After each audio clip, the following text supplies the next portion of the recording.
Story 1. My 28 female colleague, 30 female, didn't invite me to her wedding, and it's completely unraveled our friendship. One of my work colleagues is a lifelong friend of mine. We lived on the same street growing up, we went to the same school, and when I needed a job after graduating university, she made me aware of an opening at the company she worked at. I applied, got the job, and it's been quite a few years since, and we still work together. It's a pretty small company and quite male-dominated, so after we started working together, we became really close. We take all our lunches together, we regularly stop by each other's desks for a chat, and we quickly became known around the office as inseparable. A few years ago, she got engaged to her long-term partner, and I was ecstatic for her. She had a really tough time a couple of years ago, 2 family deaths close together, and I did everything I could to be a good friend to her while she was in the worst stages of grieving. She cried with me daily for weeks, and I made sure she knew I was always available to listen. I also took about 1/3 of her workload off her voluntarily so she could take days off when she needed to without stressing about her work building up. So now that life has gotten better for her and she's always smiling and excited, it's really nice to see. Ever since she got engaged, as expected, she's talked a lot about wedding plans, especially at our lunches. I know basically every detail. When she booked her venue, she was really excited, but she refused to tell me where it was going to be, saying that she wanted it to be a surprise when the invitations came out. The wedding is 2 weeks away now, and I've long since stopped waiting for my invitation to show up. I know when they were sent because she told me all about delivering them and shows me every day the gifts people have started to buy off their registry. I feel silly for saying it, but the more I think about it, the more hurt I feel that I haven't been included. It's a big wedding, and she's invited some other people from work that I didn't know she was even close to. She hasn't mentioned the reason why I'm not invited, and at this point I feel too awkward to ask. I guess it's just a slap in the face because I really thought we were close, and now I'm realizing that maybe we're not. The trouble is, since all this started, I've started to really examine our friendship, and I'm wondering if she even cares about me at all. I can think of 100 examples of where I've helped her work through decisions, listened to her vent, stood up for her when she's had issues with colleagues, etc. Even tons of little things, like if anyone brings in cake and she's out of the office, I always save her a slice so she doesn't miss out, but I can't remember a time that she did anything for me in return. Now when she talks to me, I've realized she doesn't even listen to me. When I finish talking, she just carries on with what she was saying before, almost as if I'd never spoken at all. If we're ever talking about me or something I've been doing, she never has anything to say. She just kind of nods and then switches the conversation back to herself. I'm starting to think she couldn't care less about me. She just likes having someone around who she can talk to, and whoever that person is doesn't really matter to her. I've invested so many years into this friendship. It's really cut me deep. I feel used. It's also made being at work incredibly lonely because she was my only friend. I've stopped having lunch with her, and anytime she tries to chat, I politely bring the conversation to a quick end and go back to work. She doesn't appear to have even noticed. I do still wish her well. I'm still glad for her that life has turned around and she's so happy, but I'm a bit lost. I'm not sure if I'm being too harsh because I'm hurt, or if I even have the right to feel hurt in the first place, as I know weddings have a finite number of guests, and you have to leave people out that you would invite in an ideal world, but I'm not sure there's any way back from this either. Has anyone else had a similar experience? Am I being unreasonable or overdramatic? Should I just let the dust settle and see how I feel then? Talk to her would be the only advice I really have, because maybe she does value you as a friend, but doesn't realize the things that she's doing and would take steps to change that if she knew. Some people just don't necessarily realize that they're kind of hogging the friendship real estate, to put it in a bad way. But seriously, I would say talk to her. Also, you might mention like, hey, I didn't get an invitation to the wedding. Just wanted to check, like, you can ask. If you're friends, you can ask. And she might be like, what? No, I gave you your invitation, right? I swear, I gave you, like, she might think in her head that you have an invitation and you're just not addressing it. And absolutely, bringing some of this stuff up might be uncomfortable. And the answers might actually be bad. Like, she might be like, oh, I didn't really invite you. I didn't think you'd want to go. And you'd be like, oh, I really am not that good of friends. Like, yeah, there are definitely possible bad answers to this. However, it's important to have good communication in any relationship. I know I normally bring that up when it comes to romantic relationships, but even in friendship and family relationships, communication is important. Story 2. My 19-year-old sister is getting married to her high school teacher. My younger sister is getting married to her 36-year-old high school teacher in a few days, and everyone seems okay with it. She graduated a year ago, and they told us they were dating almost immediately after the graduation. I was shocked and angry, but everyone around me was happy and supportive of them.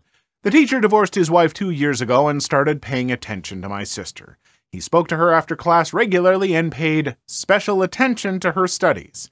I thought this was weird and talked to my sister about this, but she told me he was helping her because she was the best student of her class, which she was. A few months ago, only a few months into dating, they announced they were engaged. I tried to talk to my parents about their age difference and stuff, but they didn't want to hear it. I talked to my sister and she told me she's happy and that she loves him. We live in a small town with a tight-knit community and everyone else is supporting their marriage. I'm feeling useless right now and I'm angry at myself. I was unable to protect my sister. I feel like I failed my duties as an older sibling. I hate everyone around me. How do they not see what's going on here? Yeah, I want to try and be supportive of relationships where there is an age gap, but not a relationship that started where one of them was clearly an adult and one was not an adult, and what the adult also was in a position of authoritative power over the other person, clearly when the relationship started. That's not okay. I'm not comfortable with that. Like, if he happened to be a teacher in the school that she went to and she graduated and some odd years later they reconnected and made a relationship, that might be one thing.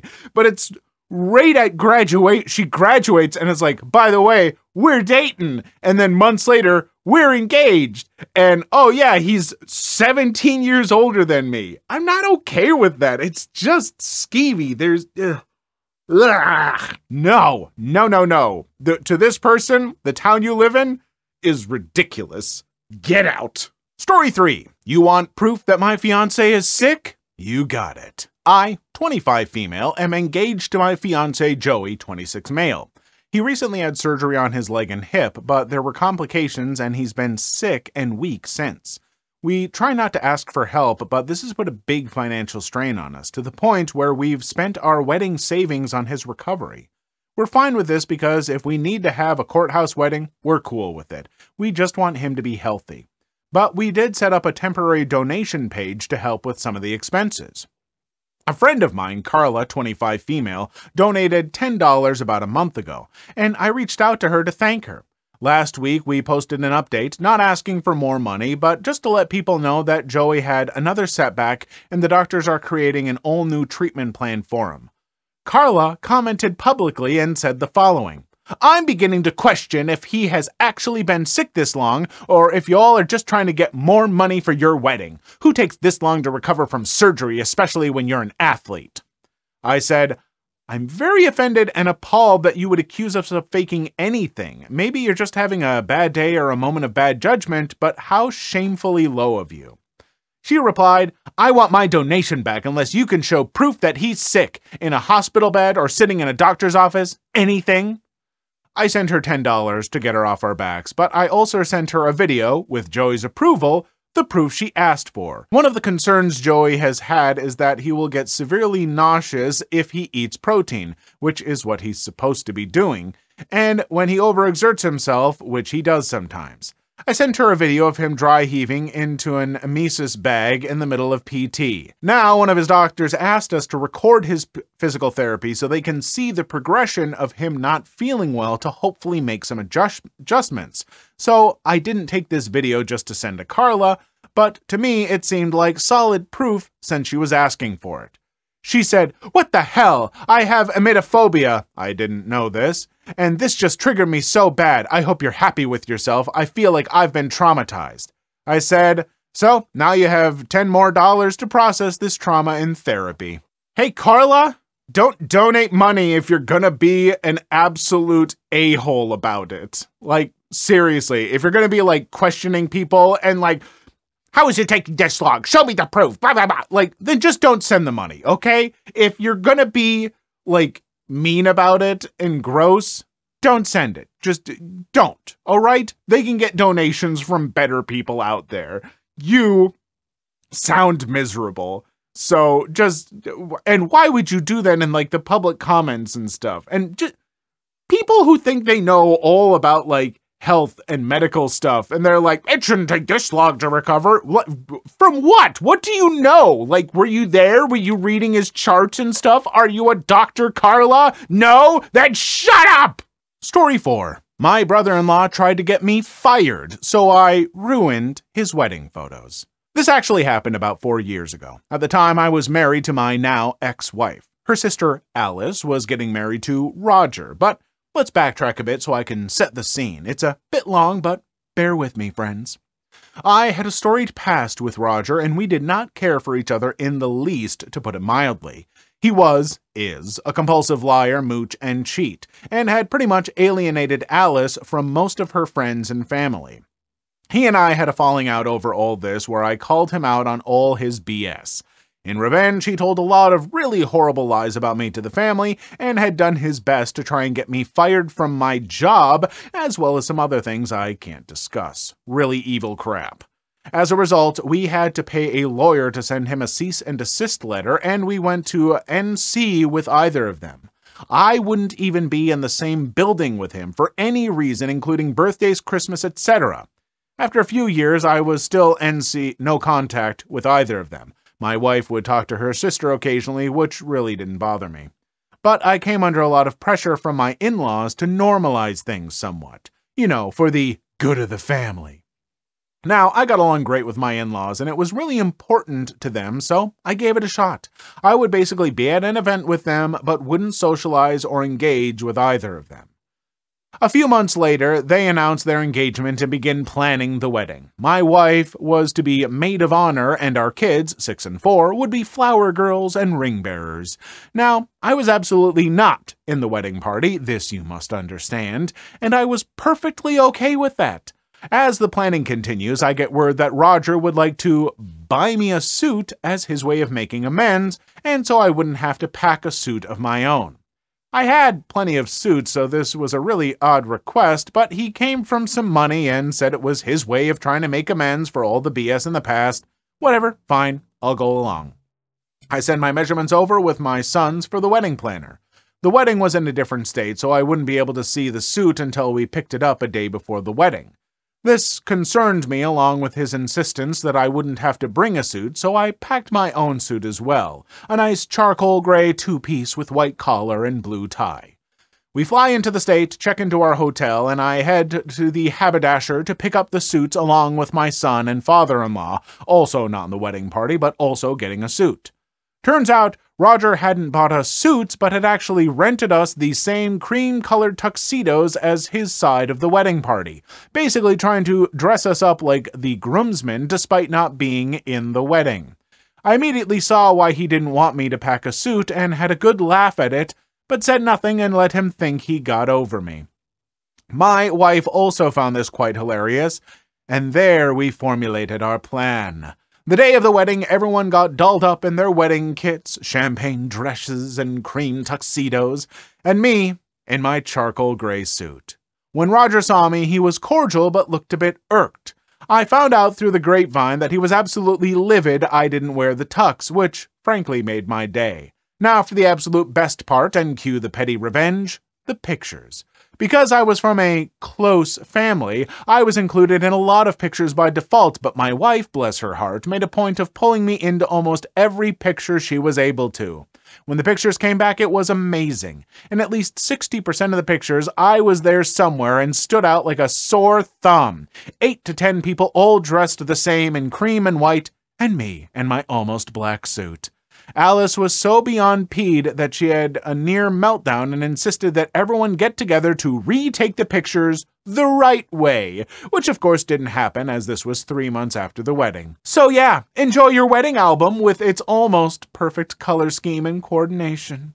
This is a kind of revenge that I don't even fully understand. I don't know why people get this worked up about wedding pictures being so absolutely coordinated. Like, I get wedding pictures. They're wonderful. And like certain like artistically like really well done wedding pictures are beautiful to look back on. I've seen some wedding pictures from my sister's wedding. They're gorgeous. They're really, really nice. But also they're just wedding pictures. They're there to capture the day and the people and all that stuff. I don't know. I don't know why it's such a big deal to them.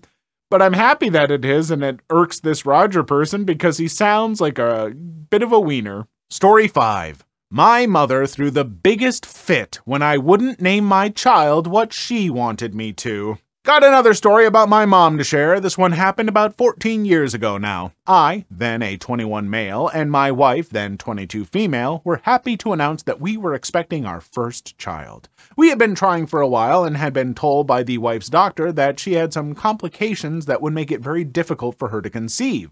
I don't remember what the issue was, but it wasn't impossible, just difficult. We had basically given up on trying. We were just enjoying our lives together and having the back burner hope that it might happen one day. And it did. We were both overjoyed and terrified. Nothing is as real as finding out you're expecting child number 1, and it can be a lot to take in at once. Everyone's excited, congrats all around, my parents' first grandchild, etc. My dad was probably the most wholesome I've ever seen or heard him be when we told him the news. My mom was over the moon too, at first. After the first couple of months, we started really trying to hunt down names. We had already considered and rejected the idea of naming our son after really any family member. We just weren't interested in that.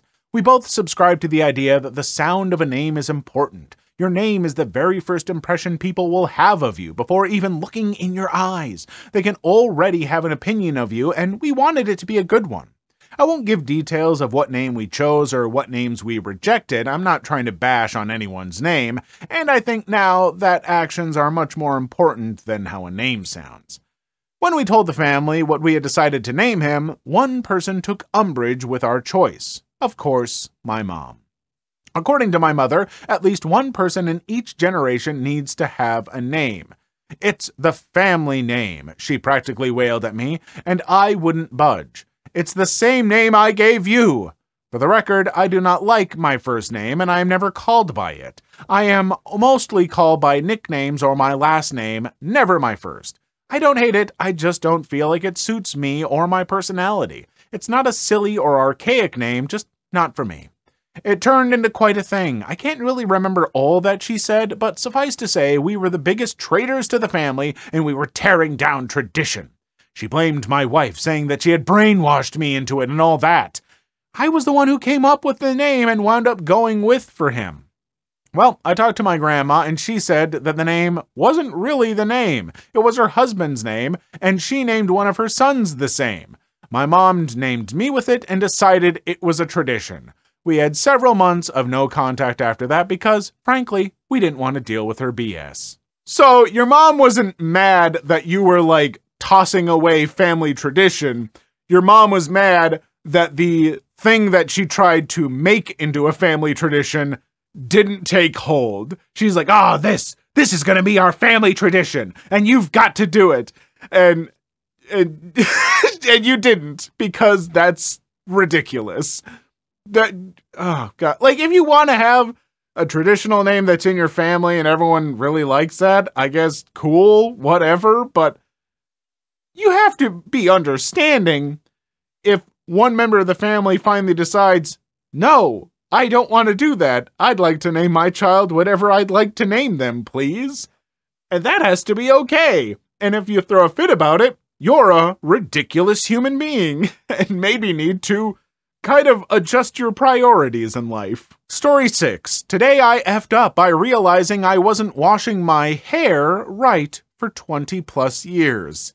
Okay, so warning, this is very gross. Over the past several weeks, I've been feeling these weird skin-like but not fully attached lumps on my head. I've been scratching and picking them off fully, or so I thought, and didn't give it a second thought. Well, today my boyfriend took a good look at my scalp in one of those spots that I was scratching because he was curious as to what I was doing. Apparently, I was really going at it without noticing. He practically gasped and asked me if I'd hit my head or if it hurt. I was stunned for a moment, it only felt like a little dry skin, and that began my panic-induced examination. As it turns out, my entire scalp is covered in ranges of flaky to thick lumps of dandruff. And because I have lots of hair, it isn't noticeable on the outside unless you start going through layer by layer. I obsessively begin to scratch and scrape my entire scalp to the point where it's now in pain. There's flakes and chunks entangled throughout my hair. I am freaking out. I start Googling thinking I must be dying, all my hair is about to fall out, etc. Yeah, no. Apparently you're supposed to scrub your scalp when you shampoo. I never knew this. I also immediately put my wet hair in a bun or braid every time I washed it so it didn't dry for literally 24 hours and caused more dry skin buildup. I really hope that after years plus scraping for hours today, I haven't really effed my scalp up. Okay, so I know that there is some talk these days about how, like, maybe people go a little overboard with hygiene and you're not supposed to wash your hair every day or shower every day unless you're actually dirty or something. I don't know. I'm a shower every day kind of person. I can't. It is very rare that I skip a shower. And when I do, I don't like it. But there's also a thing where there are just some people who don't do enough in the shower.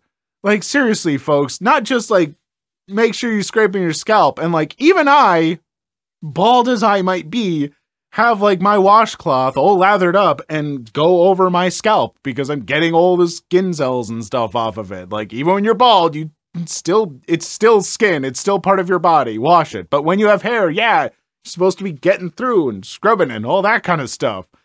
But also, like, behind your ears, folks, did you not grow up hearing about that? Because, like, washcloth, get behind your ears. Oh, it threw out and everything. Folds everywhere. You just got... even if you don't shower every day, when you do shower, make sure to, like, get everywhere, all the nooks and crannies and all that stuff. And, yes, your scalp. Please leave your story in the comments. I would love to make a video on them in the future. Also, don't forget to like and subscribe.